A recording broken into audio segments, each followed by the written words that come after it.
അലി ഇബ്നു അബീ ത്വാലിബ് ഈ ഭക്ഷണം അവിടുന്ന് കഴിച്ചോ? അലി റളിയല്ലാഹു അൻഹുവിന് ലഭിച്ചിട്ടുണ്ട്. ഇമാം അബ്ദുർ റസാഖ് രേഖപ്പെടുത്തിയിട്ടുണ്ട് അതിന്റെ ഭാഗികമായ നിവേദനങ്ങൾ മുസന്നഫിൽ. അപ്പോൾ എന്റെ പ്രിയപ്പെട്ട മുഅ്മിനീങ്ങളെ, 4 ഖലീഫമാരുടെ കാലത്തും കൺട്രോൾ ഹബീബിന്റെ മദീനയിലാണ്. 4 ഇമാമീങ്ങളുടെ കാലത്തും നിയന്ത്രണം ഹബീബിന്റെ കയ്യിലാണ്. 2 അഖീദയുടെ ഇമാമുകളുടെയും നിയന്ത്രണം ഹബീബിന്റെ കയ്യിലാണ്. ഉദാഹരണങ്ങൾ ഓരോന്നിനും പറയാനുള്ള സമയമില്ല. ബഹുമാനപ്പെട്ട അബൂ ഹനീഫ റളിയല്ലാഹു അൻഹു ഇമാമായതെങ്ങനെ? മദീനത്തെ ഖബർ ശരീഫിൽ നിന്ന് കോരി നെഞ്ചത്തേക്കിടുന്ന സ്വപ്നമാണ്. അന്നുള്ള പണ്ഡിതന്മാര് പറയുന്നു അത് മദീനയിലെ രാജാവിന്റെ ജ്ഞാന സമ്പാദനമാണ്, അവിടുന്നുള്ള സമ്മാനമാണ്.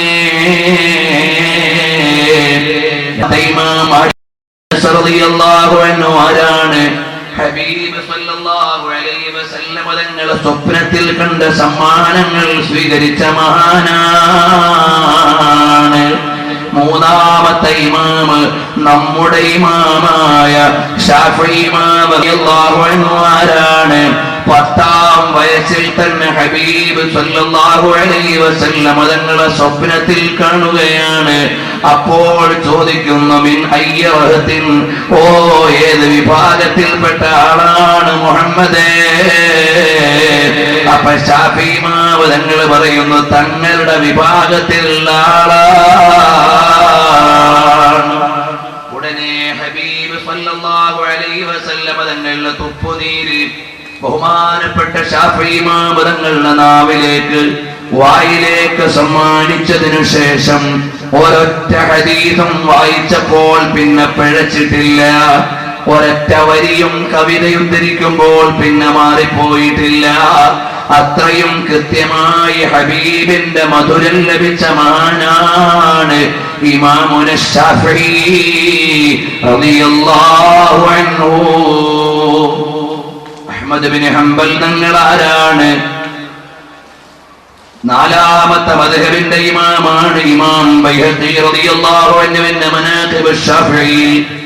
നേരത്തെ ഞാൻ പറഞ്ഞ സംഭവം ഉദ്ധരിച്ചിട്ടുണ്ട്. ഇബ്നുൽ ജൗസി അഹ്മദ് ബിൻ ഹംബൽ തങ്ങളുടെ ചരിത്രം എഴുതിയിട്ടുണ്ട്. അതിൽ വിശദമായി എഴുതിയതായി കാണാം. നബി സല്ലല്ലാഹു അലൈഹി വസല്ലം തങ്ങളോടുള്ള ബന്ധമാണ് അഹ്മദ് ബിൻ ഹംബൽ ശൈബാനിക്ക് ധൈര്യം നൽകുന്നതെന്ന് മാത്രമല്ല, ചാട്ടവാറുകൊണ്ട് അടികൊണ്ട് അടിതെറ്റി വീഴാനെടുക്കുമ്പോഴും മദീനയിൽ നിന്ന് ഒരാൾ വന്നിട്ട് പറയുന്നു, അബൂ അബ്ദില്ലാ ആദർശം മാറ്റി പറയല്ലേ, മദീനയിൽ നിന്ന് ഹബീബ് പറഞ്ഞു വിട്ടതാ. ഇങ്ങനെ 4 ഇമാമീങ്ങളും അവരുടെ വൈജ്ഞാനിക ലോകത്തെ നിയന്ത്രണങ്ങൾ മുഴുവനും എവിടെന്നാണ്? മദീനയിൽ നിന്നുള്ള കൺട്രോളാണ്. കാരണം ലോകത്തിന്റെ മുഴുവനുമുള്ള നിയന്ത്രണം അല്ലാഹു സുബ്ഹാനഹു വ തആല അന്ത്യനാൾ വരെയുള്ള മാനവികതയുടെ നേതൃത്വം നബി സല്ലല്ലാഹു അലൈഹി വസല്ലം തങ്ങളുടെ കയ്യിൽ നൽകിയിരിക്കുകയാണ്. ഇനി ബഹുമാനപ്പെട്ട ഇമാമുൽ അശ്അരി റളിയല്ലാഹു അൻഹു ആരാണ്? ഈ പരിശുദ്ധമായ അഹ്ലുസ് സുന്നത്തി വൽ ജമാഅത്തിന്റെ നേതൃത്വത്തിലേക്ക് അശ്അരി ഇമാം തങ്ങൾ വരാനുള്ള കാരണം നബി സല്ലല്ലാഹു അലൈഹി വസല്ലം തങ്ങൾ റമദാനിലെ 3 10-ലും വന്നിട്ട് ആവശ്യപ്പെട്ടതാണെന്ന് തബീനു കദിബിൽ മുഫ്തരി എന്ന ഗ്രന്ഥത്തിൽ ഇബ്നു അസാക്കിർ രേഖപ്പെടുത്തിയിട്ടുള്ളതായി കാണാം. കാരണം വിളിക്കുന്നതാരെയാണ്? ഹബീബ് വിളിക്കുകയാണോ അബുൽ ഹസനേ, സുന്നത്ത് ജമാഅത്തിന്റെ നേതൃത്വം ഏറ്റെടുക്കണേ. ഇനിയാണ് വരുന്ന കാലം 6 ഹദീസിന്റെ ഇമാമീങ്ങളുടെ കാലം, 4 ഇമാമീങ്ങളുടെ കാലശേഷമാണ്. ഇമാം ബുഖാരി റളിയല്ലാഹു അൻഹു സ്വഹീഹുൽ ബുഖാരി രചിച്ചത് മദീനയിൽ നിന്നുള്ള സമ്മതത്തോടെയാണ്. ബഹുമാനപ്പെട്ട ഇമാം മുസ്ലിം നൈസാബൂരിയുടെ രചന മദീനയിൽ നിന്നുള്ള സമ്മതമാണ്. 6 ഹദീസ് ഗ്രന്ഥ ഗ്രന്ഥങ്ങളുടെയും വ്യാഖ്യാനങ്ങൾ നിങ്ങൾ നോക്കിക്കോ, എവിടെയെങ്കിലും ഒരു സ്ഥലത്തു കാണാം അൽ മദ്ഖൽ എന്ന് കുവൈത്തിൽ നിന്ന് പ്രസിദ്ധീകരിക്കുന്ന ഒരു സീരീസ് ഉണ്ട്. സഹീഹുൽ ബുഖാരിയും അതിന്റെ രചയിതാവും സഹീഹു മുസ്ലിമും അതിന്റെ രചയിതാവും അതുപോലെ സ്വഹാഹിന്റെ ഇമാമിങ്ങളെ മുഴുവനും അടയാളപ്പെടുത്തി ചരിത്രം പറയുമ്പോ എല്ലാവരുടെയും ബന്ധം ഇലാ മദീനത്തി റസൂലില്ലാഹ് സ്വല്ലല്ലാഹു അലൈഹി വസല്ലമ തങ്ങളിലേക്കാ. ഇനി നോക്കൂ, ഞാൻ വേഗമങ്ങ് പറഞ്ഞു പോവുകയാണ്. ഇതെല്ലാം ഓരോ ദിവസം പറയാൻ മാത്രം വിസ്തൃതിയുള്ള വിഷയങ്ങളാണ്. റബ്ബിന്റെ തൗഫീഖ് കൊണ്ട് ഇമാമുകളെ കുറിച്ച് മാത്രം പറഞ്ഞ 15 മണിക്കൂർ CD നിങ്ങൾക്കൊക്കെ ലഭിക്കുന്നതാണ്. 4 മദ്ഹബിന്റെ ഇമാമുകളെയും അതിൽ ലളിതമായി അവതരിപ്പിച്ചിട്ടുണ്ട്. അപ്പോൾ ലോകത്തിന്റെ നേതാവ് സ്വല്ലല്ലാഹു അലൈഹി വസല്ലം തങ്ങൾ ഓരോ കാലഘട്ടത്തിലും ഇടപെടുകയാണ്. അപ്പോൾ പറയും, അല്ല, ഇമാം ബുഖാരി തങ്ങളെ വിമർശിച്ചവരില്ലേ, വിമർശിച്ചവര് ചരിത്രത്തിൽ നിന്ന് നീങ്ങിപ്പോയതല്ലാതെ ഇമാമിന്റെ അഡ്രസ് കുറഞ്ഞിട്ടില്ല. ഇമാം അശ്അരി തങ്ങളെ എതിർത്തവരില്ലേ, എതിർത്തവര് പത്തിമടക്കി എന്നല്ലാതെ ഇമാമുൽ അശ്അരി തങ്ങളുടെ വിലാസം പോയിട്ടില്ല.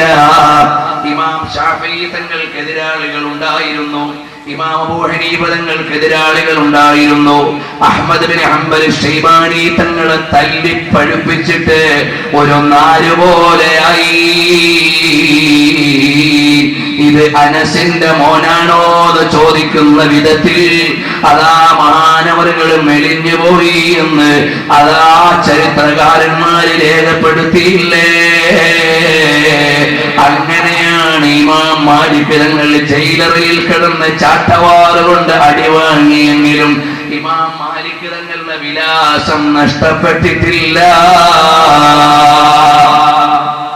അപ്പോൾ പീഡനം അനുഭവിക്കുക, എതിരാളികൾ ഉണ്ടാവുക, വിമർശനങ്ങൾ നേരിടുക, ആരോപകന്മാരെ അതിജയിക്കുക, ഇതെല്ലാം ഈ പറയപ്പെട്ട ഇമാമിങ്ങൾക്ക് മുഴുവനുമുണ്ട്. പക്ഷേ എതിർത്തവരെ ചരിത്രം മറന്നുപോയി, വിമർശിച്ചവരെ ചരിത്രം മറപ്പിച്ചു കളഞ്ഞു. ഇമാമിങ്ങൾ ഊതിക്കാച്ചിയ പൊന്നുപോലെ ജ്വാലയോടെ പ്രഭാവത്തോടെ ഉയർന്നു നിൽക്കുകയാണ്. ഇമാം മാതുരീദി തങ്ങളെയും വിമർശിച്ചവരുണ്ടായിരുന്നു. ബഹുമാനപ്പെട്ട ഇമാം മാതുരീദി റളിയല്ലാഹു അൻഹുവിനും എതിരാളികൾ ഉണ്ടായിരുന്നു. പക്ഷേ കറകളഞ്ഞ അഖീദ കൊണ്ട് അതിജയം വരിച്ച് മുന്നോട്ട് വന്ന മഹാനാണ്. ഇനി ഇങ്ങോട്ട് വന്നോ, ഒരുപാട് ചരിത്രം പറയാനുണ്ട്. നബി സല്ലല്ലാഹു അലൈഹി വസല്ലം തങ്ങളിൽ നിന്ന് തുടങ്ങി ഇങ്ങോട്ട് വരുമ്പോ ഇന്ത്യ മഹാരാജ്യത്തേക്ക് വന്നാൽ ബഹുമാനപ്പെട്ട മാലിക് ബിൻ ദീനാർ റളിയല്ലാഹു അൻഹുവിന്റെ നിർദ്ദേശം മദീനയിൽ നിന്നുള്ളതാണ്. ഇന്നത്തെ 3 രാജ്യമായി വ്യാപിച്ചു കിടക്കുന്ന ഇന്ത്യയിലേക്ക്, അഥവാ അന്നത്തെ ഇന്ത്യയിലേക്ക് ഇസ്ലാമിക ദഅവത്ത് കൊണ്ടുവന്ന മഹാനാണ് ഖാജായെ ഖാജിഗ ഖാജാ മുഈനുദ്ദീൻ അൽ ചിശ്തി അൽ അജ്മീരി റളിയല്ലാഹു അൻഹു ഉണ്ടല്ലോ. മഹാനവർകൾക്ക് വെളിപാട് ലഭിച്ചത് എവിടെ നിന്നാണ്? മദീന से झलक बगदाद पहुंच गई. മദീനയിൽ നിന്ന് വെളിച്ചം സ്വീകരിച്ചുകൊണ്ട് ബഗ്ദാദിലെത്തിയതാണ്. ആ ബഗ്ദാദിൽ നിന്ന് വെളിച്ചം സ്വീകരിച്ചുകൊണ്ടാണ് ബഹുമാനപ്പെട്ട സുൽത്താനുൽ ഹിന്ദ് ഖാജാ മുഈനുദ്ദീൻ തങ്ങൾ ഇന്ത്യയിലേക്ക് അജ്മീറിലേക്ക് വരുന്നത്. ആ ഖാജാ തങ്ങളെയും അജ്മീറിലേക്ക് പറഞ്ഞു വിട്ടത് ഹാറൂനി തങ്ങളെന്ന ഉസ്താദിന്റെ കൂടെ സിയാറത്തിന് ചെന്നപ്പോ മദീനയിൽ വിശ്രമിക്കുന്ന രാജാവാ.